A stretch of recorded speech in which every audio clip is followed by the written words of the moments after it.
Good evening, everybody. I'd like to welcome you to Strangers No Longer meeting tonight.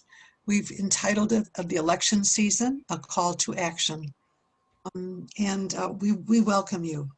We have an agenda tonight that you're going to find, we probably mentioned it, and I'd like to lead you through how it's going to go. First of all, we're going to talk about resources, tools that will help you inform yourself so that you can form your conscience intelligently when you make your voting decisions. And Sister Karen Donahue will help with that. Next, we're going to move on to an area called advocacy, where we really show support. And Bridget Theodorov is going to take us through that section where we focus on Michigan driver's licenses for immigrants who are working here in the state of Michigan. And we're going to hear from Paul Stankiewicz, who represents the Michigan Catholic Conference.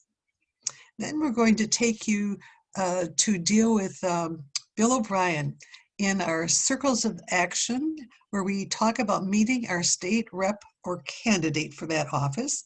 And Bill is going to lead you through a power analysis and what we call the conversation. So with that, thank you very much for that, Rich. And now I would like to introduce you to Sister Karen Donahue. She's going to be talking with us tonight on how to prepare your conscience, as I said, how to consider all of the issues that you really need to be thinking about before you vote. Things like racial equality, pro-life issues, immigration policies, anti-abortion, climate change, and many more. Sister Karen Donahue is a Sister of Mercy, and she's been active with social justice for 20 years. As a matter of fact, she's one of the 7 full-time staffers in the National Social Justice Team for the Mercy Sisters. And she happens to be a founding member of our organization, Strangers No Longer. So she's going to introduce you to some tools and resources that you can use that will help you this voting season. So, Sister Karen, do you want to take it away? Okay. Can everybody hear me? Can I share my screen, Rich? Oh. We hear yes. You. Yes. Go ahead and share it, Karen. Okay. There, share. Okay, thank you. Good evening, everybody. I'm delighted to be here. I have just one little correction, Kay, in your introduction. I've been active on justice issues for closer to more than 50 years rather than 20. So it goes way back. So I'd like to just share a little bit with you tonight, really more, almost more why we should be part of this and how our work preparing for the elections is really central and integral to our faith life. The church has really spoken very powerfully on the issues of the day, going back in relatively modern times to probably to 1891, where we had the first great social encyclical, Rerum Novarum. Some of the folks on the call tonight are old enough to remember learning about that in school. So Pope Leo really addressed the situation of the working classes during this early part of the Industrial Revolution. So every so often since that time, the popes have issued documents, very significant documents, one of which, coming up to the early 1960s, was Pope John the 23rd, who issued a famous encyclical, well, 2 actually, Mater and Magistra and Pacem in Terris. And Pope John addressed what were the crucial issues of that time, which were the whole issue of nuclear weapons, colonialism. This was the time when the colonial world was beginning to break down. And then he also talked, surprisingly, about the role of women. We haven't heard too much about that since. So other popes, Paul VI, of course, has issued many encyclicals. Pope John Paul II, his famous encyclical on labor, the situations of workers. And then coming up, even in just with the last 5 years, Pope Francis's Laudato Si, where he addresses climate change, which of course is a key issue today. So I'd just like to, let's see, I've got to get to here.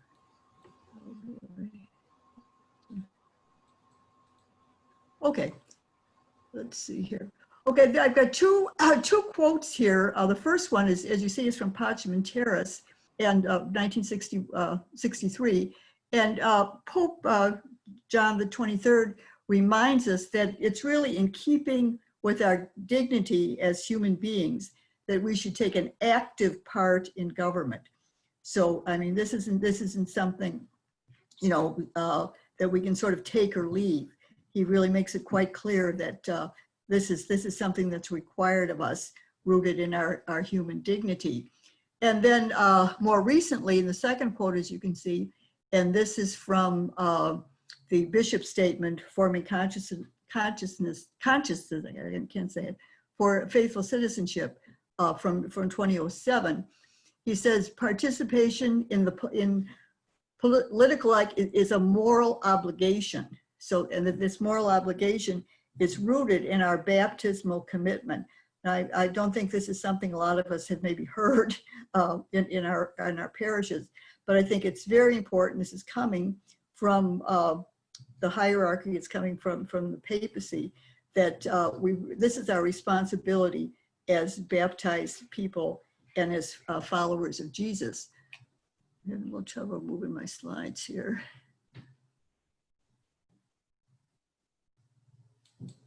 Okay. The first, we're going to look at several resources. The first one I want to mention is Forming Consciences for Faithful Citizenship. And this is a document that the U.S.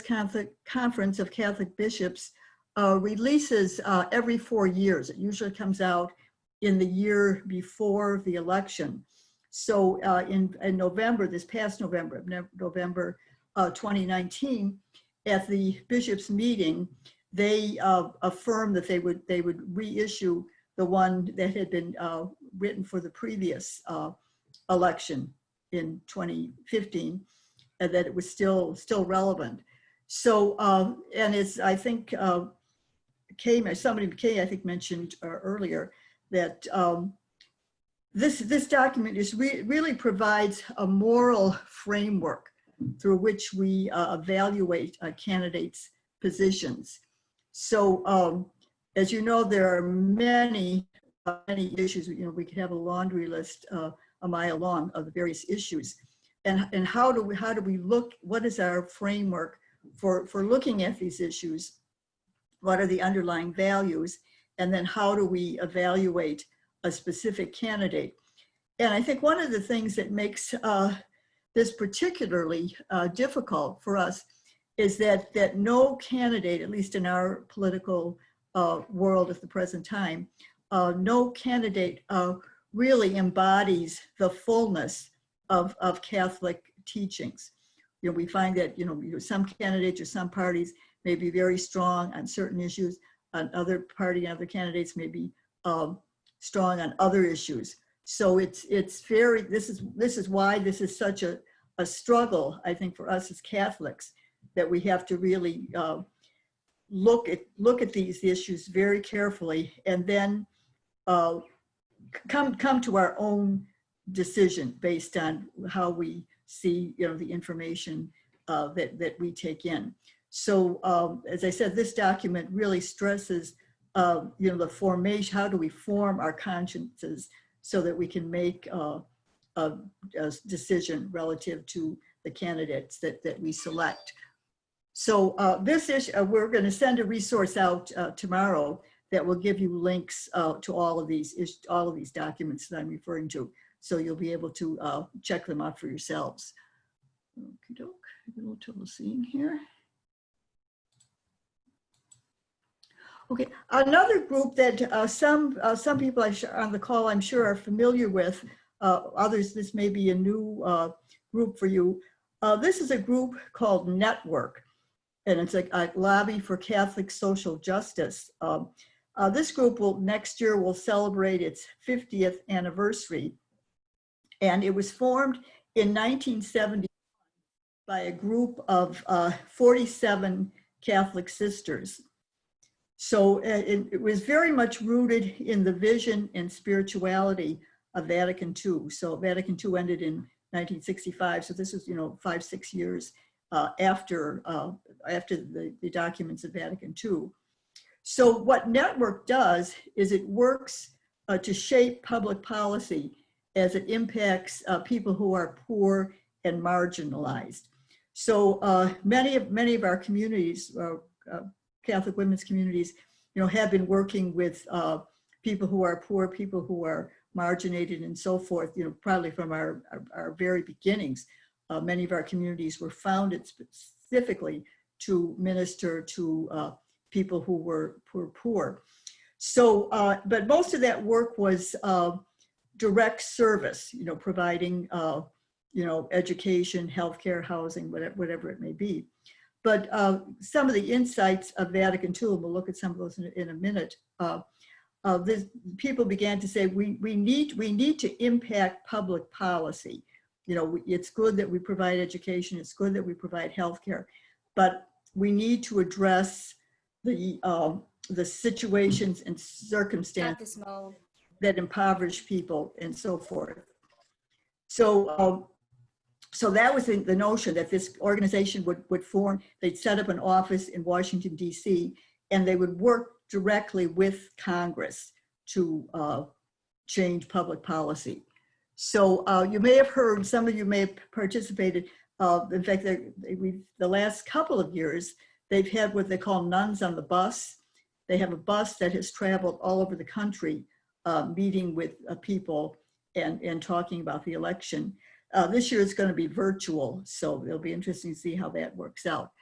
Now, I just want to look now at two statements from documents that really had a very profound effect on the formation of Network and our work in the public policy issue. And the first was a document that came, though this is Vatican I, Vatican II, sorry, I jumped ahead of myself. Okay, the Pastoral Constitution on the Church in the Modern World is one of the key documents of Vatican II.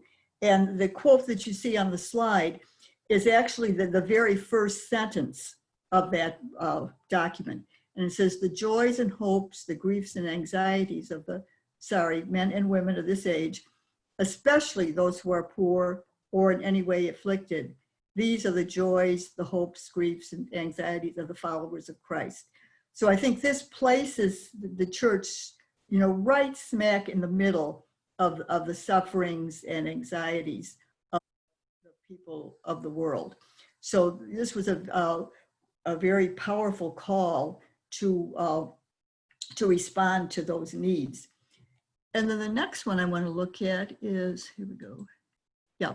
A few years later, in 1971, this was, I think, the first synod. We've heard of the synods of bishops that have been held over the years.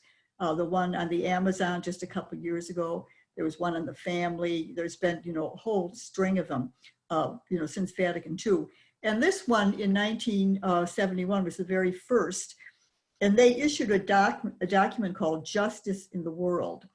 And it's, as I said, this is just a little quote from it. Of course, it's a much longer work. But this particular quote was very significant for us. As you can see, action on behalf of justice and participation in the transformation of the world fully appear to us as a constitutive dimension of the preaching of the gospel. So I think this statement, I think, expresses so clearly that action for justice, work for systemic change, however you care to think it, is a constitutive dimension of the gospel. It's not some add-on or something that we do and everything else is over. So I think it's very, very, this was, as I said, a very powerful quote, or the whole statement was, it's worth reading in its entirety, but that this work is part of our faith life. A network does very extensive work in preparation for the elections So I'm just going to go through just very quickly some of the resources that are available for our current 2020 election. So in the materials that you'll receive tomorrow, there's a link to Network's election resources. And I just had, there's a whole, as you see, there's a number of them. There's, for example, there's the 2020 election toolkit, and then listed under that are all of the documents that you see. The two in yellow I highlighted because I think they're probably the ones that are most significant. So the first one is, you see, 2020 Mend the Gaps policy platform. Network has been very concerned, probably the last 15, 20 years, on the tremendous income and wealth gap that we've experienced in our country. The fact that people, wages for a significant segment of people have stagnated or even dropped. And this, of course, has resulted in all kinds of other, problems for individuals and families. So Network has addressed a lot of issues around that wealth gap, like minimum wage, tax policy, and things like that. So that's the first document, which is very, very worthwhile. And then the second one is equally sacred. I think this is a very short document. It's only about 3 pages. And I think what this one does is, I think it frames the pro-life issue in a much larger context, so that we can see, there are many, many dimensions to the pro-life. So it's a good summary of them and shows where the candidates stand on these various issues. There are probably about 25 or 30 issues. They're categorized, so it's pretty easy to go through. The other documents, if you want to look at them, that's fine. But I say those two at the top are the most important. Then they have under additional resources, they have the one I highlighted is Becoming Spirit-Filled Voters. And this is really, it's kind of a packet of a variety of resources. There's really material that you could probably use for a discussion group, in your parish or another group. There are short readings, there are questions for discussions, there are prayers. It's a very good resource. You could kind of pick and choose, what you like to use out of that. But it's just something available that you might find helpful. Let's see how am I doing on time. Okay, another resource that I'd like to call, Grace Keene, you're on this call. I saw your picture. Grace was part of this too. This came out of a group of, we call ourselves we're the justice promoters for the women's communities in the LCWR. That's the Leadership Conference of Women Religious, Region 7. The leadership, LCWR, is the umbrella group for all of the leadership people in the women's religious communities in the United States. And they're in regions, groupings of states. And we're in Region 7, which is Indiana and Michigan. So we put together a resource that I think you might find quite helpful. And there's a link to this in your packet too. And what we tried to show is how immigration, racism, and climate change are interconnected.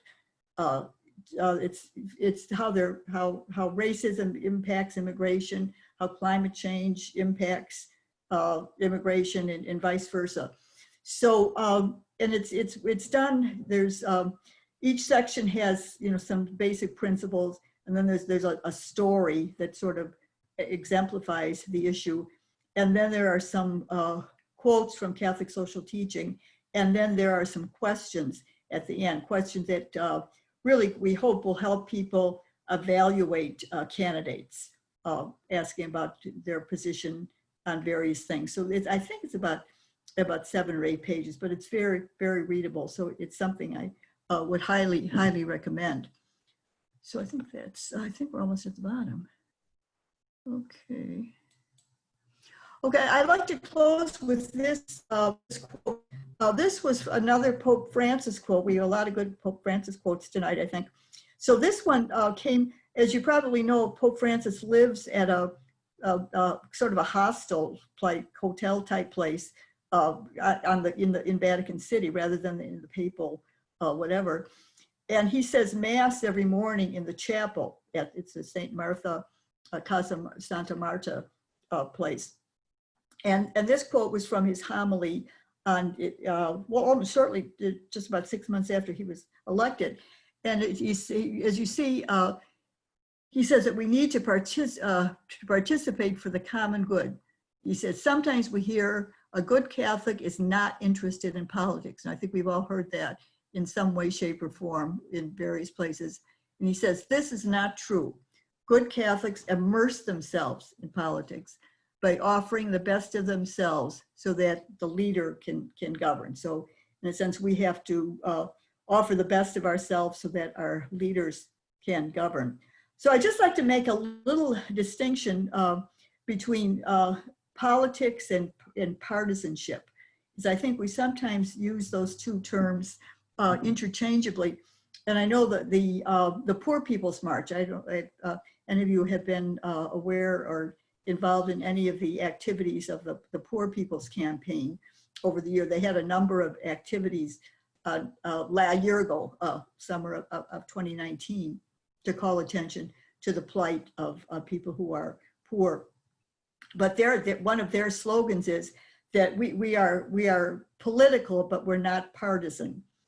So I think the fact that we are human beings, social beings, who live with other human beings, politics is how do we manage our joint life, and we have to find some way to do that, and that's really what politics is sort of about. Whereas where partisanship is more party candidate, getting behind a particular person, maybe more because of the person. It could be, of course, what the person stands for, but and sometimes it's a little different. It's a little difficult to, I think, differentiate completely between those two ideas. I think particularly because in the current polarization of our political reality, that because candidates or parties are so identified with one position or another, it's hard sometimes to separate what's political and what's partisan. But I think we always go back to the common good. What's going to foster the common good? Thank you, Karen. Whoops. Thank you. Thank you, Karen. I think she's provided us with a number of resources. And so I would like to highly recommend the toolkit, because there are a couple documents in there that are really good. And as Karen said, one of the short ones that's very, very powerful is the Equally Sacred Scorecard. So anyway, thank you very much, Karen. And I'd like to move on now to Bridget Theodorov.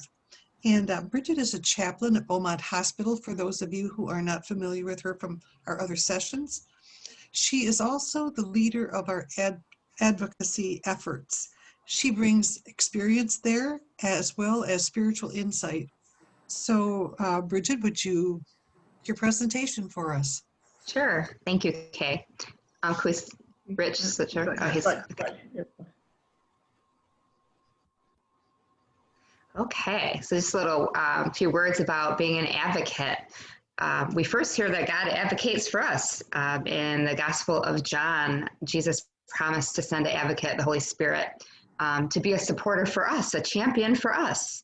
And so when we decide to go and enter into advocacy for others, we are doing it for to bring forth God's will for society. It's not our own opinion. It's not, like Sister Karen said, a partisan thing. We are champions for other and enter into talking with our elected representatives to arrange public policy to serve all God's people. And so as an advocate, It is, like Sister Karen said, our duty really that stems from our baptismal call to engage with society, and so that we bring forth public policy that benefits all people. And it's, if you remember last month, those of you who were on the call last month, we heard from Father Dave all about Catholic social teaching. Advocacy is a natural extension of that. So we learn about it, we learn what our core principles are, and then we go out into society and try to bring those principles to our communities around us. Next slide, please. Those of you from parish circles might remember that we brought forth this Michigan driver's license campaign last winter. This is the one issue that later on when we talk about arranging a Zoom call with your elected representatives or those who are running for office in our state legislature, this is an issue you will be talking about. And so we're just going to do a really quick refresher, and don't worry, this is going to be in your packet too. So next slide. Last time we asked you to meet with representatives in coffee hours, or we asked for the representatives to come to your church and talk about these Senate bills. What was happening, and has still happened, I believe, is these bills are stalled in both our Michigan Senate and our Michigan House of Representatives. So they're not out of committee.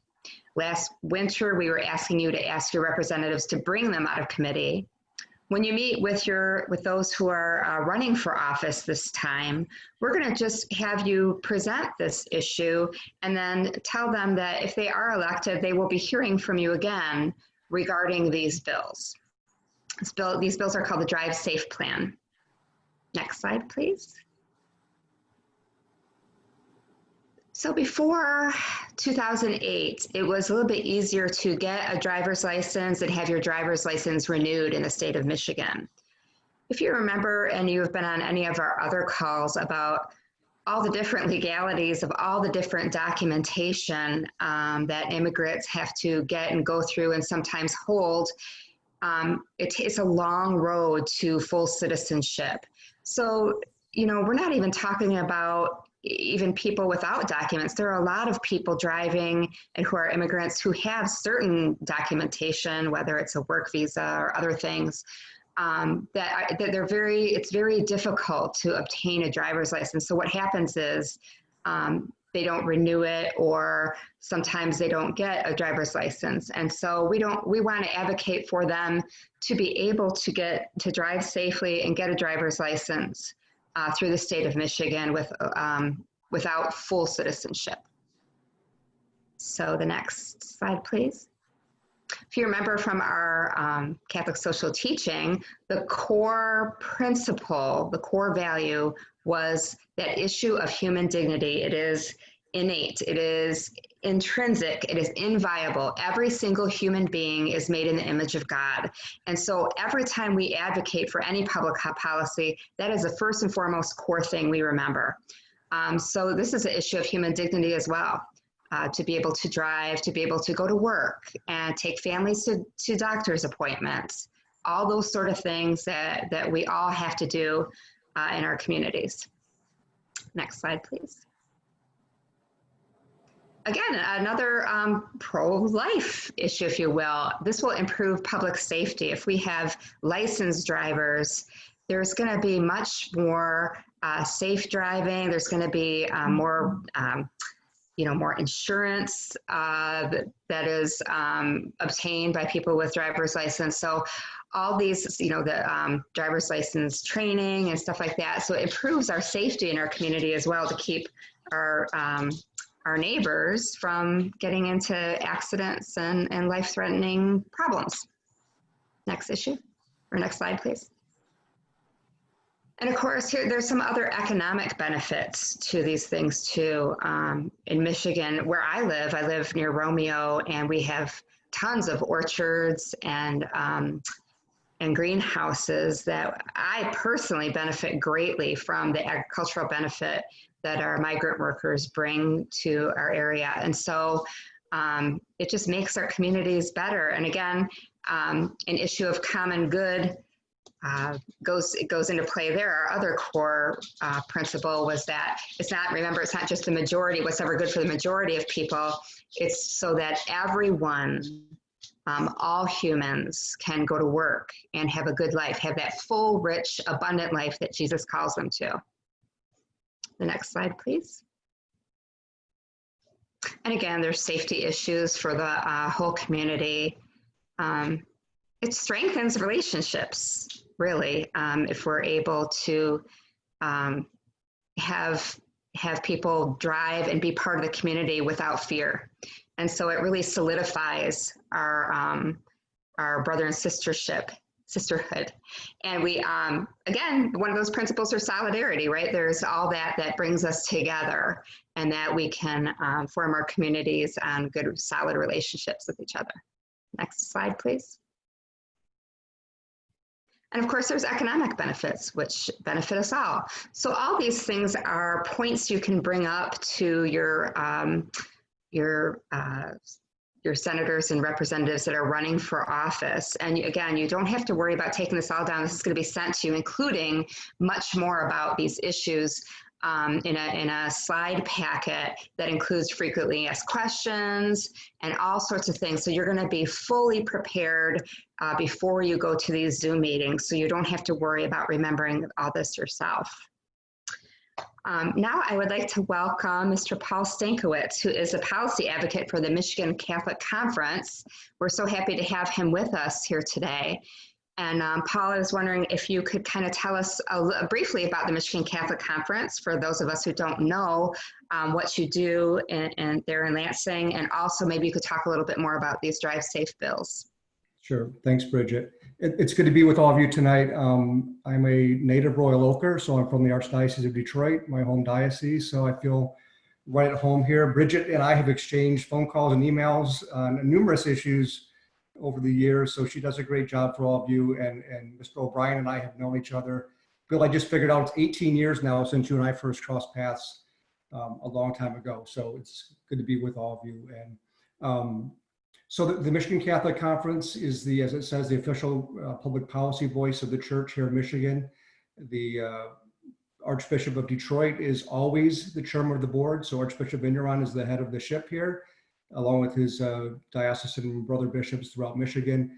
MCC was founded in 1963. Again, another harken back to Vatican II. Cardinal Dearden was very visionary in the nation in terms of starting up a state Catholic conference to speak to political issues at the state level. So we primarily focus on issues in Lansing. On occasion, a lot during COVID, actually, we will provide assistance to the U.S. Conference of Catholic Bishops in terms of local advocacy matters. So I primarily focus on education policy at the conference, but my screen just moved. Hope you can still see me. But I also am the point person on immigration and refugee issues, such as my expertise is, which is very limited. But I wish I had some good news on this driver's license issue. This is the second legislative session that this has been in play. Immigration is, as you all know, a very emotional, touchy subject, for lack of a better term. It's only made worse when it's an election year. And then it's made further worse during a pandemic. So the legislature's attention from the minute these were introduced last fall, and we were at the press conference to support them publicly, as we always have. They are really, really, really now on the back burner because of the state budget, which has to be adopted by October 1st, all the COVID relief that the state government is wrangling over and how to spend the money that they've received from Washington, D.C., and then yet again, I mentioned the election that's coming up. So it would be great for all of you as you talk to your legislators to simply remind them that this issue is out there. And I always tell people that I'm so honored to go into a room and say, I represent 7 Catholic bishops, and I truly am blessed to do that. But when they hear from 7 real people back in the district who vote, I don't vote in all the districts outside of my own, that has a great impact. And I know Bill's gonna talk about that in a few moments about the very, very important role that you all can play in terms of advocacy. This reminds me, we've worked on driver's license issues. I've been with the conference for 16 years, and it comes up every couple of years on a regular basis. I'm thinking back to 2008. Bridget, you just referenced that date. There was a bill at that time that was not going to allow permanent legal residents to have driver's license. It was going to be for citizens only. And so we made a number of contacts with legislators. I was all prepared to testify. I had this great testimony all ready to give, saying we've got seminarians and priests that would be at risk. At the last minute, it was made known that the Detroit Regional Chamber of Commerce was coming to testify, along with the Detroit Tigers and the Red Wings. You never saw things change so fast because, oh, this was going to impact hockey players not be able to drive in Michigan, and things change. So you never know what's going to make a difference with legislators. The Michigan Catholic Conference has an advocacy network of about just under 10,000 members. If you are not a member of that already, I would urge you to join that. That is yet another resource. And I didn't have Bridget or Sister Karen do a slide. So if you want to go to mycatholic.org, hope you can see that, mycatholic.org. There's all kinds of information on all kinds of issues that we're working on. There also is a faithful citizenship page with resources on the election. If you're familiar with the Focus publication that comes out a couple times a year, hopefully your parish distributes those. They are free of charge from MCC. We will have an issue out shortly on the issues, the candidates, and your vote. Again, we never tell anybody how to vote, but it's just yet another resource that will give you points to ponder and questions to ask candidates and those who are in office who are asking for your efforts to reelect them, points to reflect upon. So that's yet another resource. Paul, we'll include that link in our packet too. Okay, that would be great. That would be great. I guess the last thing I would say is, again, the importance of talking to legislators. I do this full time. I've been doing it virtually for 6 months now. I'm actually going to Lansing tomorrow for my very first time in 6 months to meet with a legislator regarding some jail reform, sentencing reform legislation we support. So it'll be good to be back in Lansing a little bit. But again, when they meet with real constituents, that has the greatest impact. And I know for a lot of people that seems to be an intimidating thing, which again, I think Bill will allay your fears here momentarily. I just remember the first time I went to a couple of state representative offices when I was just getting started in advocacy, and a parishioner friend of mine went with me, and she said, Paul, I'm going to let you do all the talking because I am petrified. I don't know how to deal with these people. And 20 minutes later, the meeting was over with before you could snap your fingers. And she said, that was so easy. They were so nice. It was like talking with somebody over the kitchen table. It's not quite that familiar, but for the most part, legislators are real people. They used to be a school teacher or a realtor or an attorney in your hometown, and now they happen to work in Lansing. They want to hear from people, and very often they don't. And I used to hear in the old days when people would write letters to legislators, and you can still do that. That has impact. But some legislators would weigh the mail. How many people are saying to vote yes? How many are saying to vote no? If it's not something that's like a driver's license for an undocumented person is something that maybe 0 out of 140 legislators are going to be familiar with. They're familiar with parking tickets and potholes and things of that nature. So this is not something that's really going to register with them. So they will ask their staff, are we getting phone calls? Who's saying what? And now they count emails or they count texts.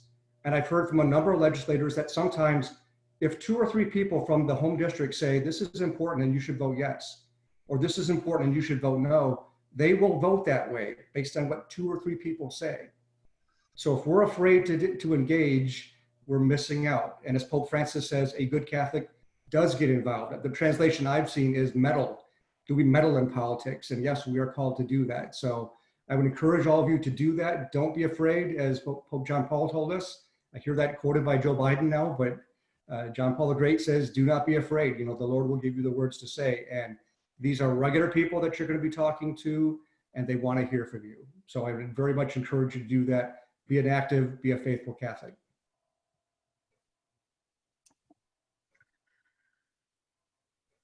Great.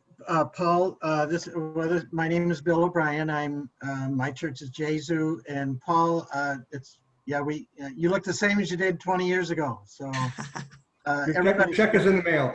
There, keep it coming. Paul was actually the director of the Catholic Rural Life organization before he joined the Stafford, Michigan Catholic Conference. Thank you very much to Bridget and Paul. And now I would like to introduce you to Bill O'Brien for the heart of our presentation tonight. So we may take a few minutes longer, but you will find this really riveting. So Bill O'Brien really comes to us with a lot of community organizing experience and a passion for social justice. So he's going to be introducing us to what we call a power analysis and the conversation. So Bill, would you take us through it? Sure, and I'm watching time here. It's so I'm planning to finish presentation here, but I'd also like people to know that if you want to stop, if you want to ask a question, you can put it in the chat box or somehow raise your hand. I cannot. I'm going to try to make sure I can see the whole gallery, but stop me. Feel free to stop. Before we start, before I start, we're starting to think about ways that we as a Catholic network, as a network of Catholics, can really help in a nonpartisan way over the next 6 weeks. One thing that some of us are starting to think about and would ask you to consider is we're thinking to help people apply for an absentee ballot. Okay, everybody got them in the mail, but there's a lot of people that when stuff comes in, it looks too official, they're afraid to do it. So we're thinking of connecting with parishes and churches, especially in areas that are low income, where people are kind of don't have familiarity with that kind of stuff. Anyway, if you'd like to help us, we think that's what we would like to do, is to have teams go out in like the 2x2, but teams go out to churches on a Sunday morning and with the pastor's help, actually get people to apply for an absentee ballot so they can do early voting. If you want to do that with us, we'd love to have it. Send me an email or send an email to strangersnolonger11@gmail.org. Let us know, because if we do this, we'd like to get moving over the next couple of weeks. It'll be a nonpartisan way to really contribute to the democracy. Back on the issue of driver's licenses and what we're asking, the purpose of this section here is we would like to get all our circles, if possible, to hold a 30 to 40 minute Zoom meeting with your state representative. Who? I don't even know who it is. Well, that's why we're doing this, in part, is to find out, so that you build a relationship between your circle, your parish, and yourself, and whoever that man or woman is that is your state representative. So that's where we're heading. And so now you say, well, I don't go to church. I don't have a parish. Well, what do I do? Well, we'd love for you to hook up with one of the parishes or one of the circles nearby you. Well, there's no circle nearby me. What do I do? Well, start your own circle. Get a few people together and talk to your state rep. Do I have to know everything about driver's licenses? Absolutely not. We'll talk about that in a minute. So that's where we're heading in the next 14 minutes or so. Rich? All right, so here's what we're talking about. Our circles of support we've gone through an education process over the summer. Hundreds of people are involved, but there comes a time to do action. So that's what we're talking about. When we say to somebody, oh, call your legislature, we say it's better, as community organizers say, before you go rushing in, do a power analysis. It'd be like, well, power analysis, that's one of those hokey words. No, power, when you call your electrician to come to your house to fix a problem, what does the electrician do? She does a power analysis. She looks at where's the problem, what's going on, where are the wires. So we're talking the same thing about getting involved in any kind of social change or legislative action. Do your power analysis before you get shocked. Okay, next. So why do we begin with a power analysis? Rather than just rushing up to Lansing or trying to make a bunch of phone calls or getting the students to connect. Here's why. Because why do we begin with power analysis? Because we're not at this level, we're not in a battle. We're not in a fight for the driver's licenses. This is not a battle. This is a conversation. Now you may say, some of the people in your circle say, oh, I'm afraid, I don't want to do that. I like doing the charity thing. Well, this is not a fight. This is a conversation with somebody who has power. They don't have food to give away. They do have some power. So people in the parish may actually enjoy the conversation. Like Paul said, the woman that said, I'm afraid. Well, then she said it was like sitting around a kitchen table. Secondly, this 30-minute or 40-minute Zoom conference call with your state rep is a chance to grow your circle. You say, well, I've only got 3 or 4 or 5 people in my circle. Well, I guarantee you that if you schedule a meeting with a state rep or eventually with the governor, if you set a meeting with a state rep, you will have people that will say, gee, I don't like to go to meetings, but I'd love to get to know the state rep. Now you can tell people that during the meeting, they'll have a chance to ask their questions. This is not a battle about driver's license. This is an excuse to get to know the state rep. Next slide. Any questions? Why do we begin with a fools rush in? Well, we don't want to be fools. We don't get to run up to Lansing or make a bunch of phone calls. We want to kind of get to know what is the terrain like before I start driving around.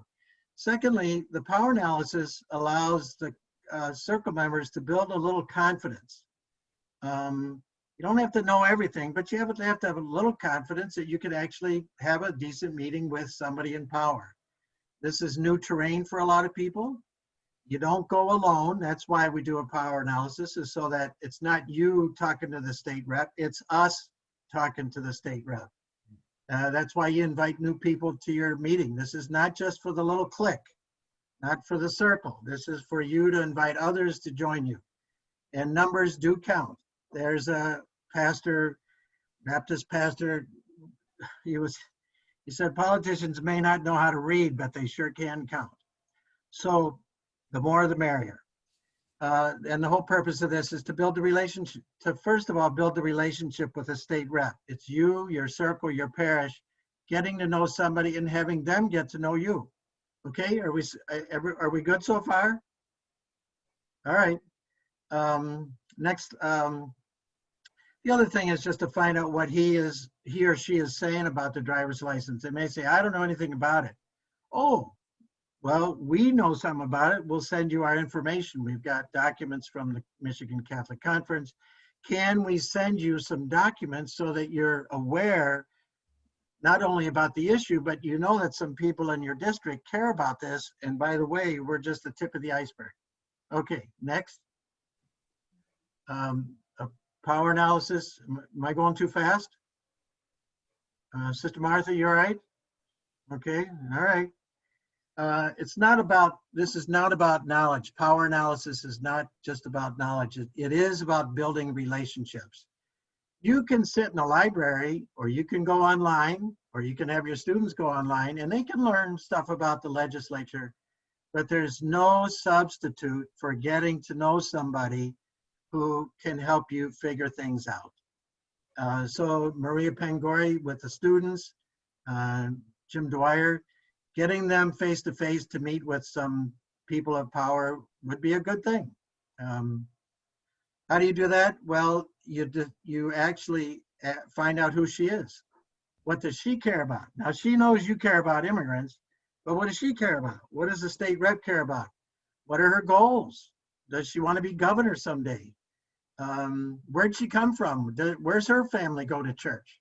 All those questions. What would she do if she weren't state rep? What did she do before? Who is she connected? Does she know anybody in the parish? Have you met our pastor? All of that is the kind of stuff around the kitchen table that you're going to do in this Zoom meeting. Okay, next slide. All right, you don't have to be I already said this, don't have to be an expert on driver's licenses. You don't have to be an expert, frankly, on everything. You vote, or you're gonna vote, or you eventually will vote, or your friends vote, your mom votes.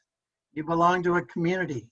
And by the way, at this time of the year, more than other times of the year, maybe, I don't want to say for sure, but at this time of the year, these state reps do want to get to know you. Why? Why do they want to get to know you now? Because there's an election, okay? Next slide. So the goal of this half hour or 45 minutes is to get to know some of a power analysis. The goal of it is to get to know some of the players. Are they going to be friends? Are they going to be enemies? They might not be for driver's licenses for immigrants, but they might be for other things that you care about. Or maybe later they'll be for immigrants, but it's to find out, can they be and will they be friends and allies? It's also, you do a power analysis, you don't rush into something that's not winnable. Paul said something very important. The bad news of the immigration right now is on a way back burner. So part of the conversation that we want to have with a lot of state reps is to find out what's possible to win at this time. The state rep might say, you know, I'm glad you called me. This isn't going to be talked about until maybe next March. Possibly next March, we will know if it's a winning issue. But you've already started the relationship, so now you know the fight might happen in March. Next. There are special interests, as Paul said, the Red Wings and whoever else was up there, there are special interests who they like to work behind the scenes. They don't want everybody to know what it's like in a jungle. Actually, the title of power analysis sometimes is figuring out how to live, survive, and win in the jungle, where things aren't always what they appear to be. So there are places you'll find out that there are special interests that, you know, they don't want you to know they're operating. Okay, go ahead. And over time in power analysis, you find out there are people in other parts of the state who are very excited that Catholic parishes or people from parishes are actually going to talk to their state reps. What you are about to do with your church parish, there's not too many people doing that across the state. And frankly, there's immigrant groups, there's lawyer groups. They're very excited that you are about to launch into this. Okay, next. Okay, so what is it? It'll be a conversation with somebody in power, your state rep, or the candidate. It'll be by Zoom. It's good to do it 30 to 45 minutes max.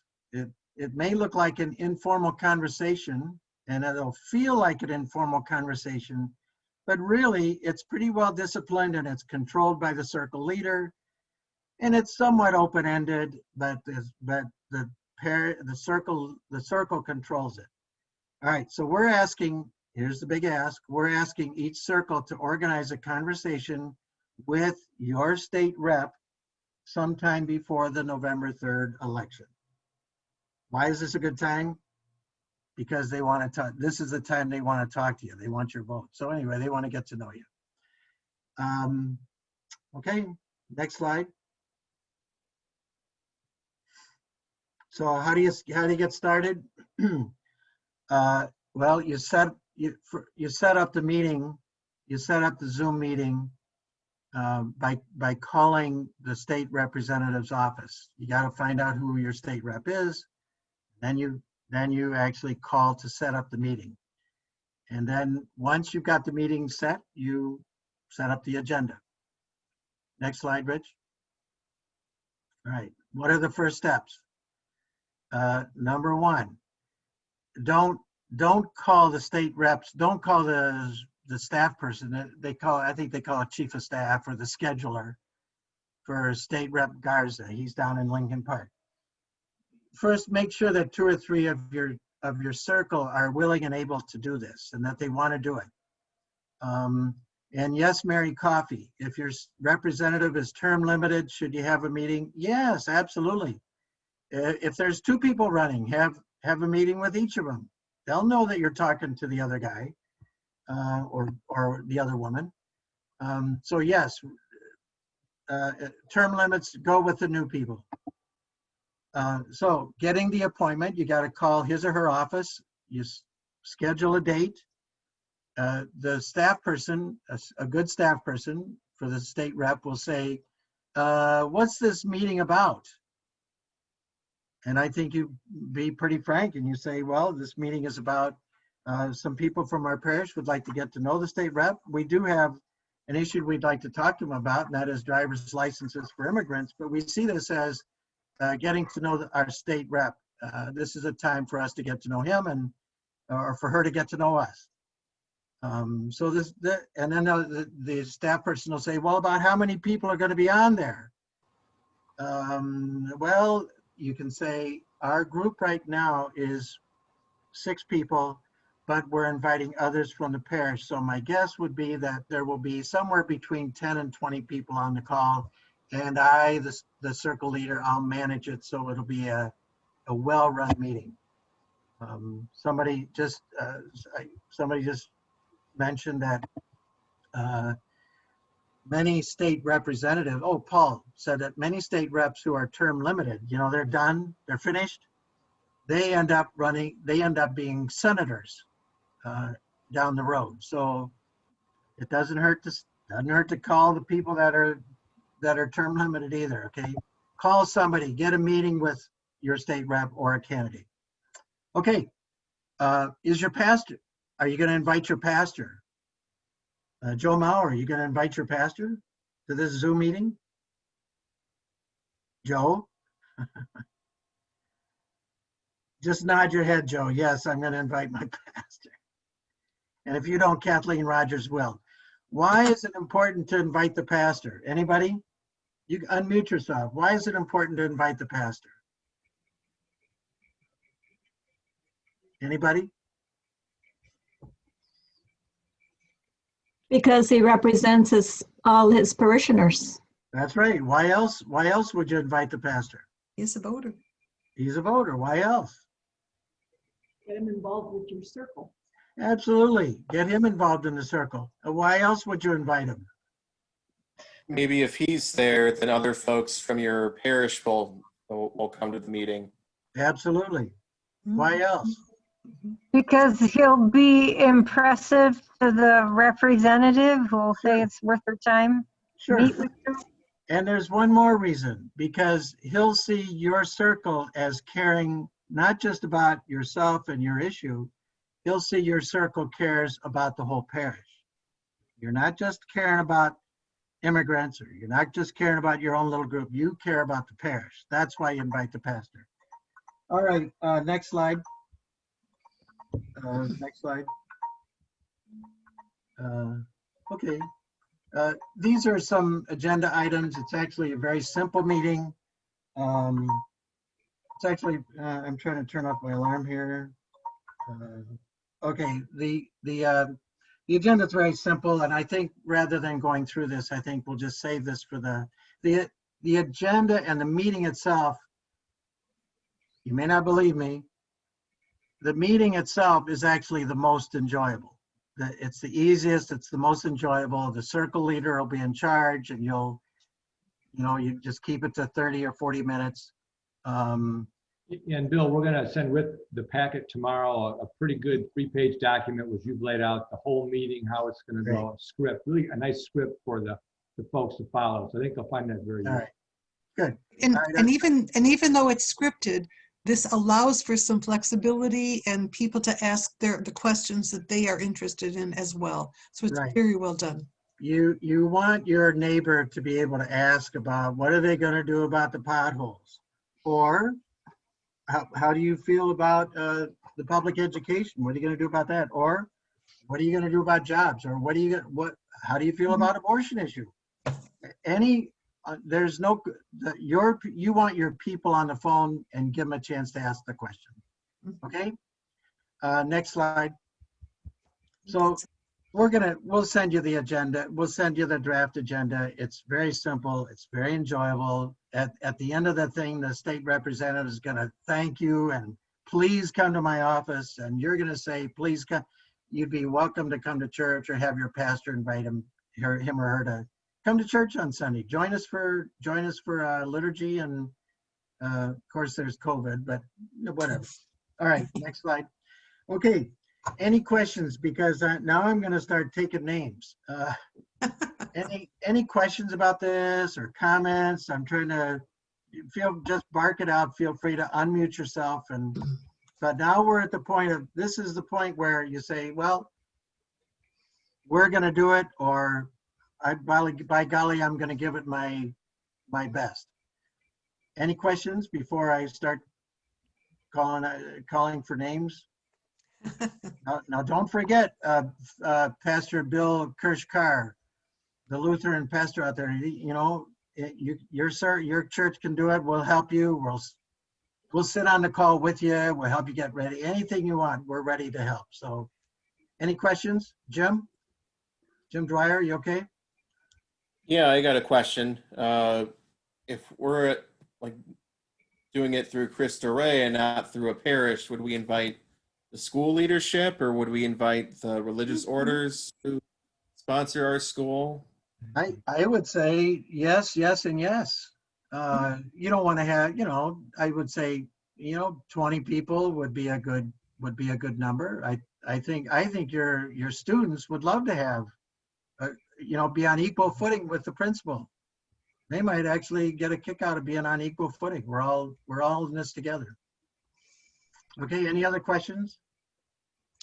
I don't have a question, but I want to say hi to William Kirschkar. We met about 2 years ago at one of the initial meetings, and I'm just delighted to see that you are still active with this group. So anyway. All right, so Hey, Bill, I have a question though. Some parishes may involve more than one district. So you're talking about, so you have to figure out which districts you're going to meet with, essentially. At least do one. Okay. At least we ask you just do one. Now you say, well, okay, we have the meeting. Then what do we do? We're all going to come together on November 14th, and we're going to report it out November 14th. So we'll find out what you all found out. We'll all be together. All right, so I'm going to start seeing if there's people that are ready to say our circle will do it, or I'll form my own circle. Okay, so far, why don't you start? Great. I come from Christ Our Light in Troy. We're an amalgam of former other parishes. I found out we have people from 34 communities, and we have 3 large groups that represent 3 different voting districts. And it's a great surprise to me that I already have 2 people, one from the Birmingham Bloomfield area and one from the Troy area, who have each offered to work on a Zoom for their area. So I'm looking for someone also from the Royal Oak area, and we might be able to carry off 3. Go figure. All right. Now that's pretty cool, right? What she just did is pretty cool. So it's ambitious, but she's already got 2 people that want to set this up. Now are they members of her circle? I don't know. They will be after this. Yeah. All right. I'd like Rich and Kathy, what are you going to do? Well, we're going to help with Rosemary Inslee to set up some meetings for the Mother Perpetual Help out of Oak Park in Ferndale. All right, let me ask Rosemary, do you want to, what are you committing to? What are you going to do? So what we've focused on in the past, because we've got people that come from several different districts. Our church is something of a destination church, at least in Oak Park. So we focused on the reps that are in the territory that the churches reside. So I think we'll focus on Oak Park, but also look at people interested in doing the rep for Ferndale also. Okay. All right, anybody else? Bridget, how about you, Bridget? Yes, I will do that for Saints John and Paul Parish in Washington Township. Rich and Kathy also share some of our district, and I might be calling Sister Val for help too. We share some, I think, elected officials, so I'll put that together. All righty. And we just got a note from Amy Kettner. Are you on the line, Amy? Why don't you go ahead and talk it out? Amy? Hello, I'm here. Yes, I think that we are able to get our team together to do this and potentially collaborate with the St. Francis Circle here in Ann Arbor as well. All right, anybody else? More the merrier, Bill? frankly. Bill, I'll work with Tom to see if we can get this going in our Port Huron area. Okay, Gary, why don't you introduce yourself so people... Oh, I'm Gary Duquette from Holy Trinity Parish in Port Huron, Michigan, and recently elected as treasurer for Strangers No Longer. Great, thanks, Gary, okay. Next, who's next? Hi, Bill. Go ahead. Hello, Go Kathleen. ahead. Yeah. I'm in a little bit of a pickle, and there may be, I think Rich and Kathy is the same way. My parish is Jesu Parish in Detroit, but I live in Royal Oak. And so obviously I would like to have a relationship with my representative. So I was thinking maybe I could work with Kay to develop a delegation from Royal Oak to meet with Jim Ellison, who is our representative. Right. Kay and I both live in Royal Oak. So, and I think it might be a wonderful chance to recruit people that may not be affiliated with a church or, but friends of mine who are very, what shall I say, politically aware and politically concerned. So I'm just suggesting that as a possibility, and Kay and I are good friends, so we can talk about that.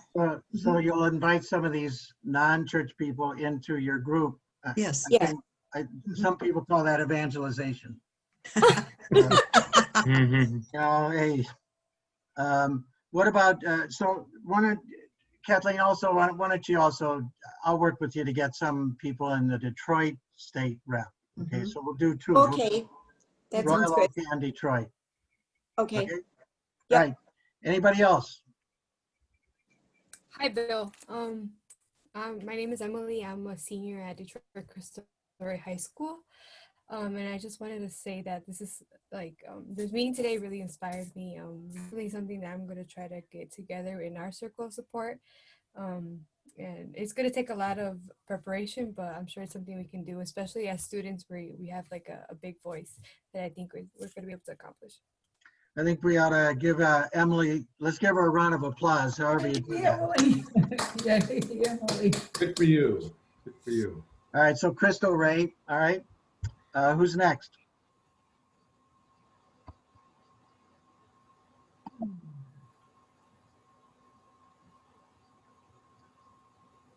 Okay. What about up there? What about up there in Rochester Hills? You guys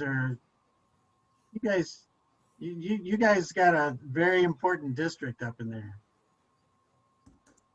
Grace? Sister Grace. Yes, I knew you were going to get around to me. Well, you've got that beautiful landscape behind you. Come on. So we're in. I don't know who's going to be in yet, but we will be.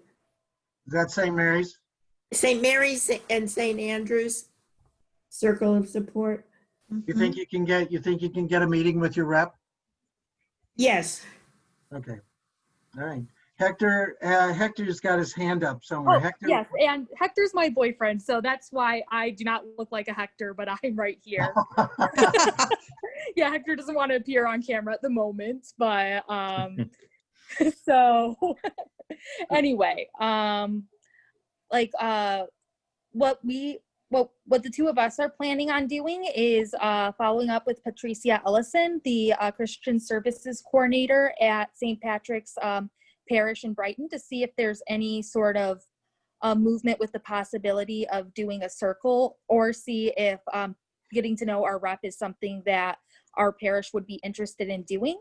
We are also involved with the young adult ministry in our county, And so we are going to talk with the young adult minister about the possibility of including some of the voter guides and stuff on our young adult ministries social media pages. Great, great. Okay. Give everybody your name so they know who you are. Oh, my name is Renee Thorwall, and my boyfriend is Hector Quiroz Torres. Nice.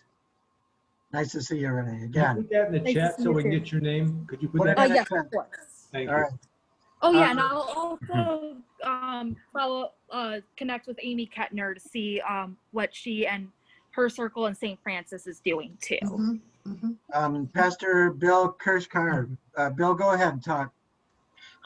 Yeah, I'm just wondering if there are any circles in the Western Wayne County area that are committed to this. There's the possibility of a new one out in Westland, but we're meeting with, I think we're meeting with him in a couple of weeks. Get back to me, okay? Or let's Okay. talk about that offline. I'm kind of, would you just take responsibility and then we'll figure out, I know there are people out there, it's just a question of maybe they Okay. would go in on what's the name of your church, Bill, out there? Holy Trinity, And you're the pastor of Holy Trinity Lutheran. correct. Well, let's just try it. If we say Holy Trinity Lutheran's going to try it, then we'll get some other people to join you if and when you want to. Okay. Is that all right? Bill, I'm from previously at St. John Newman in Canton, right Okay. next to Westland. And there's a lot of very good active people there. I've been proselytizing about Strangers No Longer, but no interest yet. But I'm sure I can get some names of people that would be interested. So Gary Duquette and Bill Kirschkar, Pastor Okay, Kirschkar. I guess I'm a little reluctant to put on it because I don't have total buy-in from the parish, and I just want to be a little careful about that. I was hoping maybe I could piggyback with another circle and get some grounding doing this, but we can talk more. Well, Gary and I will talk offline and see what we can come. I know we can come up with something because they're just not hooked into parish out there yet. Now there's a movement, but I can't remember the name of the church, St. Simon and Jude or something like that out there. Yes, Okay. Westland, yes. They have Father Jerry out there is very supportive of this type of activity. All right, so we'll get back to you, Pastor Kirschkar. Okay, thank you. Anybody else? All right, so it's right now it's 8:16. I'm going to hand it back to right now we have 1, 2, 3, 4, 5, 6, 7, 8, 9, 10. We have 10 circles of support have made a commitment. We trust others will be thinking about it and knowing that we can help. So with that, I'm going to hand it back to I think I'm handing it back to Kay Sofaro. Thank you. And Don't Rich, forget one thing, Kay. Don't forget, if you want to help us create teams of twos to go to churches to help people apply for early voting, please send us an email, either to me or to strangersnolonger11@gmail.org. Thank you, Kay. you're welcome. And actually, this is going to be Bridget. Bridget, are you there? I am. Would you take this, please? Sure. Just to wrap up really quickly, you'll be getting a packet tomorrow with 3 different sections to it. One is your resources for the formation of conscience as you go into the season to vote. So you have all those resources, including some sample bulletin articles for your parishes, so that you can kind of educate the parish too as to some of these resources as they form their conscience for voting. You will also get that packet of Michigan Drive Safe information so that you'll be prepared for your Zoom meeting. And then you'll have another packet with all the Zoom meeting information to help you get ready for that. So again, it could seem overwhelming right now too, but I am just really encouraging you to enter into this advocacy. I think that forming relationships with our elected officials locally is really important. I mean, yes, the presidency is very important to vote for, but really the communities where we live and work and raise our families, we need to build relationship there, not only for this one issue, but for an array of issues that our church it holds value, it holds moral goodness for. So we have to advocate for that moral goodness. I think that we can be good role models in Strangers No Longer in our parish circles of support by inviting the rest of the parish to, as they decide who to vote for, to look at all the issues. And so I think it's really good role modeling, because sometimes we hear some divisive language around, you know, what party is Catholic and what's not, or what candidate is Catholic and who's not. And like Sister Karen said, there is no one candidate nor one party that falls into the gospel, the whole of the gospel value perfectly. So I think Strangers No Longer and Circle Support is good role modeling, inviting everybody to be a part of this and to ask questions and to engage with their representatives. So we thank you tonight for spending this time with us and for having the being open to engage in this activism. And we will be praying for all of you as you schedule your Zoom meetings. Thank you very much. Before we end, I'd like to do a shout out to the person who is here from the furthest away. And I think it's in Nicaragua, and his name is Father Joe Mulligan, a Jesuit working in. Joe, do a wave, a shout out, or something. There you are. Okay. Yeah. So we're. Thanks, Bill. Can I just say something? Cindy Penn? I had on the. Oh, can I speak? Yes. Yes. I had something on the tip of my tongue. I cannot organize a meeting, a Zoom meeting from down here, you know, Nicaragua. But if anybody organizes one and wants some input from here, I could say just very briefly why people are forced to migrate, you know, like especially Honduras, El Salvador, Guatemala, because of the gangs that extort the people. If they don't pay up, they can get killed in their neighborhood, as well as the usual problems of hunger and unemployment. So I could give a little input on that, but that's not exactly on the topic of why people should have driver's licenses. But if you want, you know, a voice, let's say from Central America, here I am. You could be on. You Thank you. could be on one of the Zoom meetings. Yes. Yes. Okay. Right. Cool. And I think it's Independence Day down there, isn't it? It is. It is. Yes. Felicidades. Oh, gracias. Yeah. Independence, right? From Spain. Kay, Okay. back to you. Kay. We just want to thank everybody for joining us this evening. This is just really thrilling to see so many people interested at this time and interested in exploring ways to become more informed and to become really active. This is what we say we need to be to really create the country we want to be part of and to really live out our faith. So I thank you all for joining us, and we look forward to meeting with you again. Thank you so much, everyone. Thank Take you. care. Thank you. Thank you.